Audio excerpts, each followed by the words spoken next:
I think, like they always say, you have to be very, very careful the kind of names you give your children, because the names may, in one way or the other, end up affecting them in terms of what they become.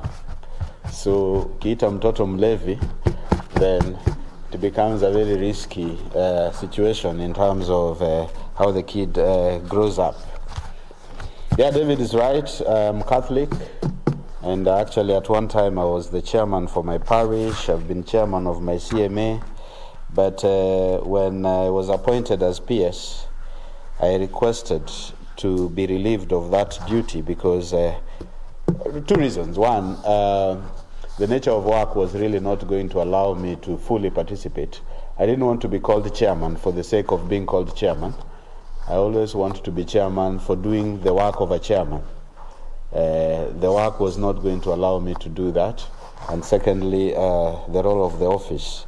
So basically I said, let me get somebody else to do it.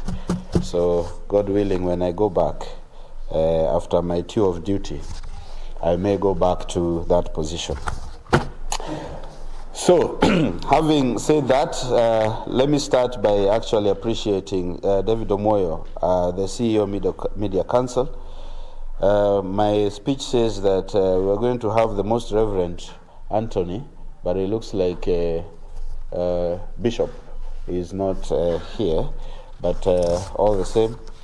Distinguished guests, ladies and gentlemen, good morning. Good morning again. Tumsifu Yesu Kristo. Tumsifu tena. I am honored to join you today to officiate the Kenya Conference of Catholic Bishops, Media and Communication Managers training on election coverage and reporting. Kenya's media and news landscape remains one of the most vibrant in Africa and across the world. The digital migration placed power in the hands of Kenyans who are now demanding for content that they want. The electioneering season, particularly this one, presents a big test to media professionalism. The end of political parties' primaries has, for instance, set the stage for heightened political activities in the country ahead of the general election that will be held on 9th of August 2022. This calls for enhanced preparation on the part of the media and communication managers to pave the way for professional coverage of the election.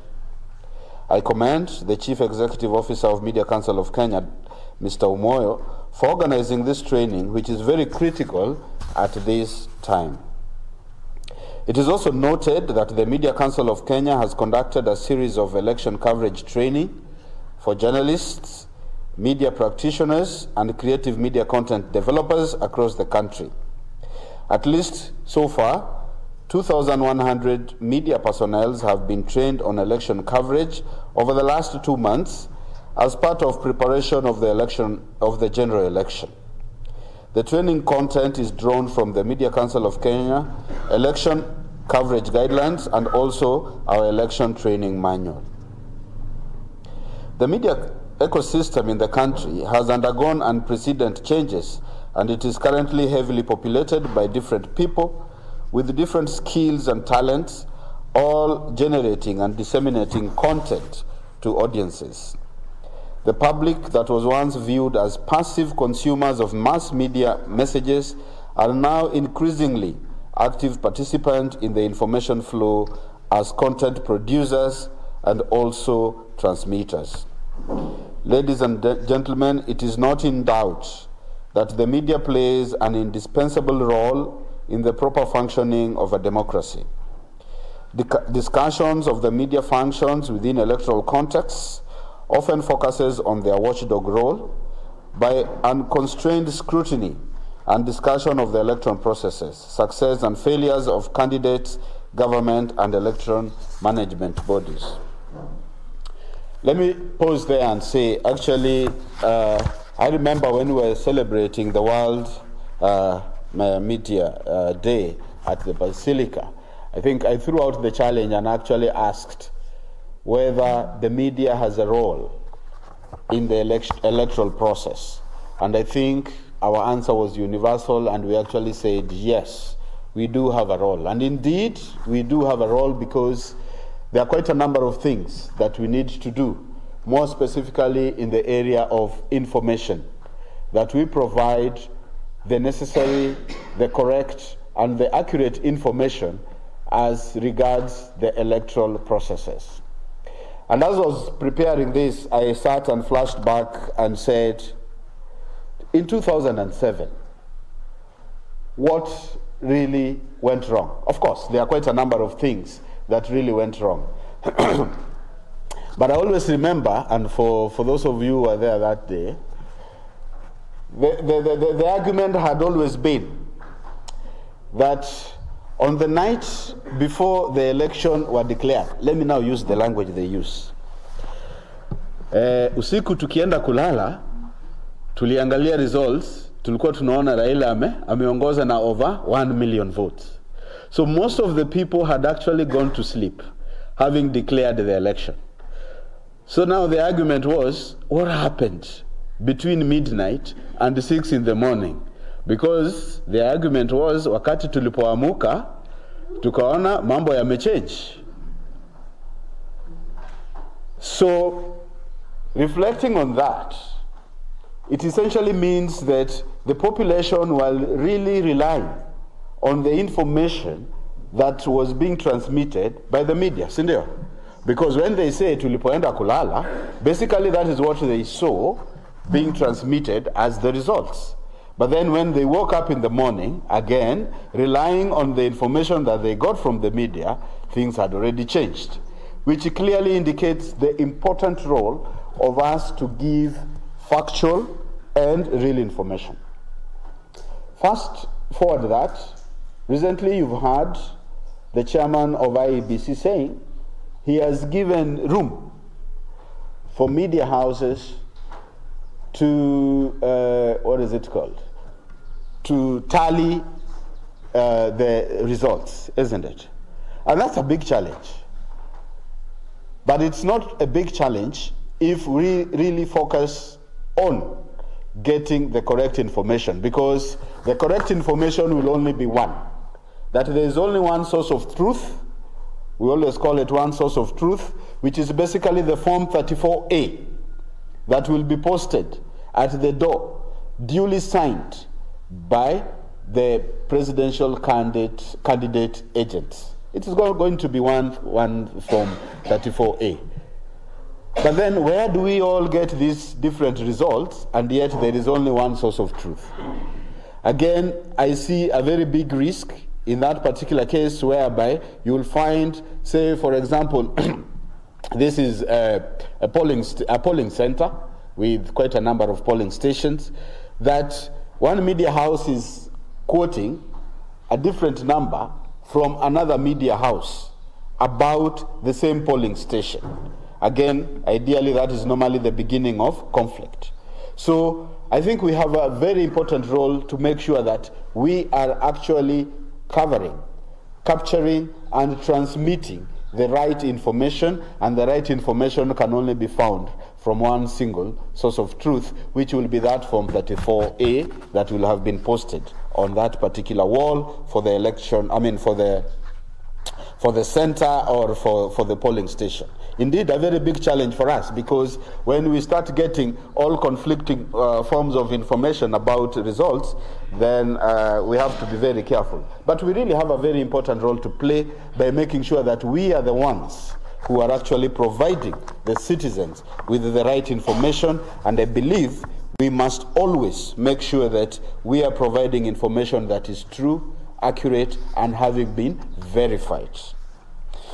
I would therefore urge the program producers to use the power of the media to transform the image of Kenya by informing the public on how effectively the process of elections has been undertaken, and hold the duty bearers to account.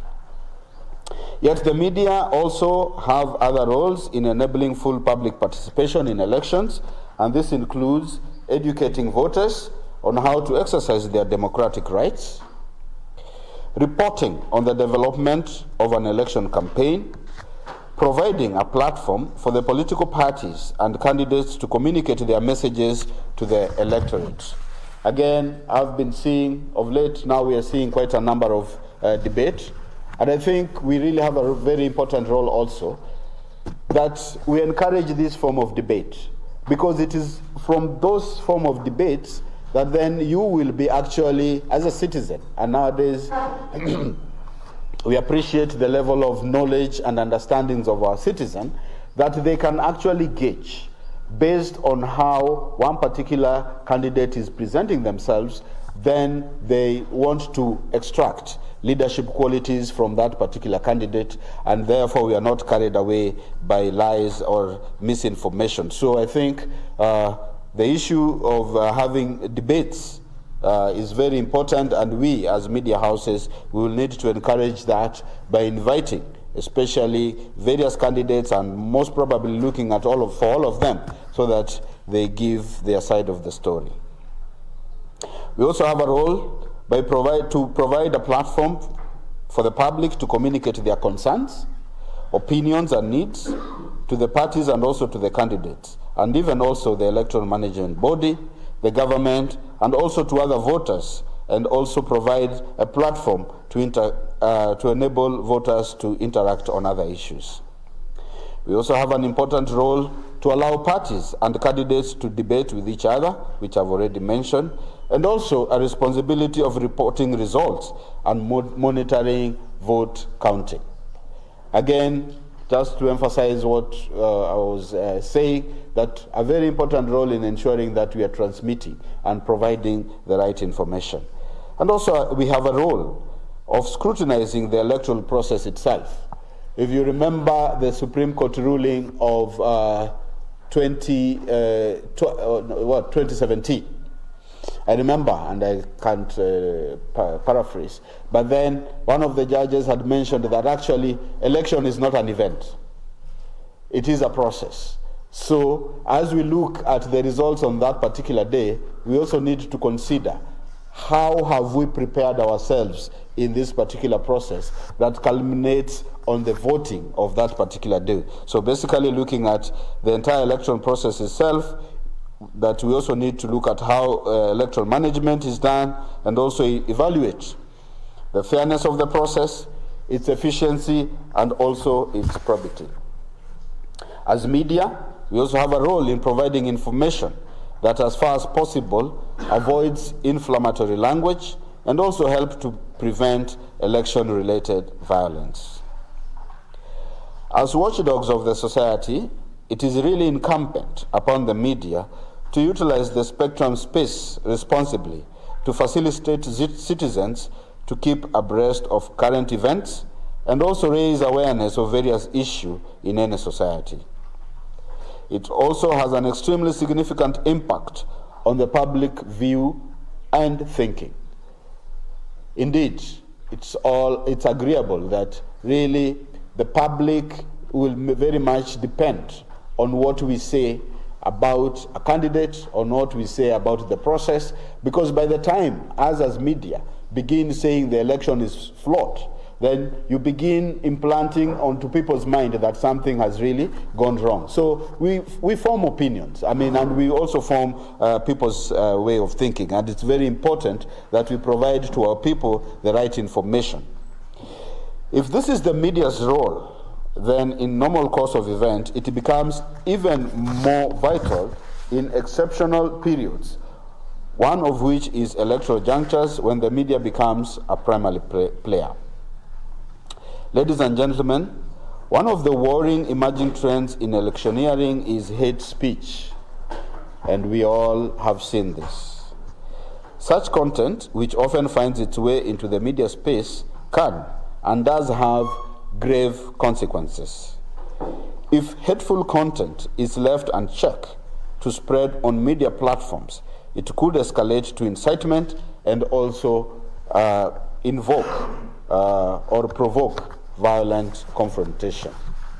And we really, as media, have a very important role in trying to manage a lot of this hate speech, and more specifically when we look at the content that relates to social media.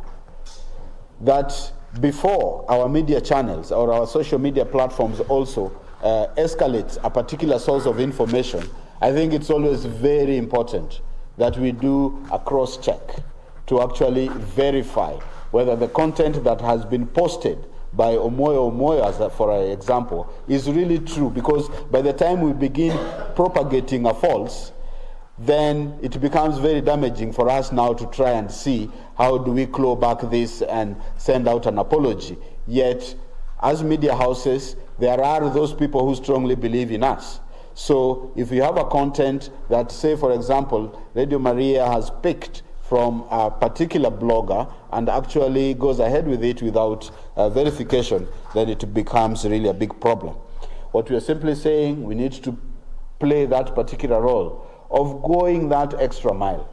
Why don't you even call this person when something has been said about P.S. Jerome and it is actually trending, and find out that what is your opinion about this statement that is going around on social media, for example. And I think it is even safer for you before you propagate that upon getting verification or using our other channels to verify the information that we get. In view of the rampant and desirable content such as hate speech and incitement, the media must be alert to flag such content and messaging and decide on how to handle it. I would want to assure journalists and the media owners that the government is fully committed to encouraging and protecting press freedom. As government, we will collaborate with the media to promote these fundamental rights and freedoms as enshrined in the Constitution, and will discourage any unfair treatment to journalists.